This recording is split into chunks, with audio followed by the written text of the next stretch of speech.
ప్రతిపక్షంలో ఉన్న పార్టీకి వేధింపులు తప్పడం లేదు. గతంలో తమిళనాడులో ఈ తరహా సంస్కృతి ఉండేది. కానీ ఇప్పుడు అది ఏపీకి పాకింది. వైసీపీ అధికారంలో ఉన్నప్పుడు టీడీపీకి వేధింపులు తప్పలేదు. ఇప్పుడు టీడీపీ కూటమి అధికారంలో ఉండడంతో వైసీపీకి తప్పడం లేదు.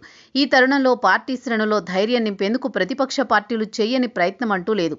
గతంలో లోకేష్ తన పార్టీ కార్యకర్తల కోసం రెడ్ బుక్ రాశారు. ఇప్పుడు అదే అవసరం వైసీపీకి వచ్చింది. ఇక డిజిటల్ బుక్ అంటూ జగన్ ఆవిష్కరించారు. కానీ డిజిటల్ బుక్ వికటిస్తోంది. అదే డిజిటల్ బుక్లో వైసీపీ మాజీ ఎమ్మెల్యేలపై పెద్ద ఎత్తున ఫిర్యాదులు వస్తుండడం ఆందోళన కలిగిస్తోంది.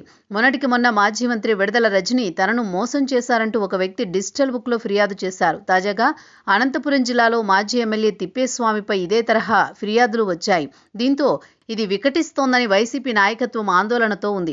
రాష్ట్ర వ్యాప్తంగా నారా లోకేష్ పాదయాత్ర చేశారు. ఈ నేపథ్యంలోనే అప్పట్లో ఎదురైన ప్రతికూల పరిస్థితుల దృష్ట్యా తాను రెడ్ బుక్ రాస్తున్నానని టీడీపీ శ్రేణులను ఇబ్బంది పెట్టే నేతలు, అధికారులు మూల్యం చెల్లించుకోక తప్పదని హెచ్చరించారు.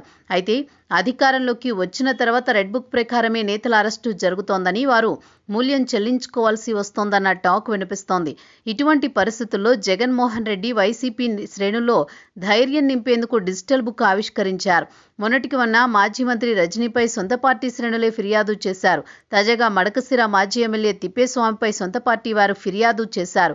మున్సిపల్ చైర్మన్ పదవి ఇస్తానంటూ తలకు 25 లక్షల రూపాయలు తీసుకున్నారని కౌన్సిలర్ ప్రియాంక, ఆమె తండ్రి విక్రమ్ ఆరోపణలు చేస్తూ డిజిటల్ బుక్లో ఫిర్యాదు చేశారు.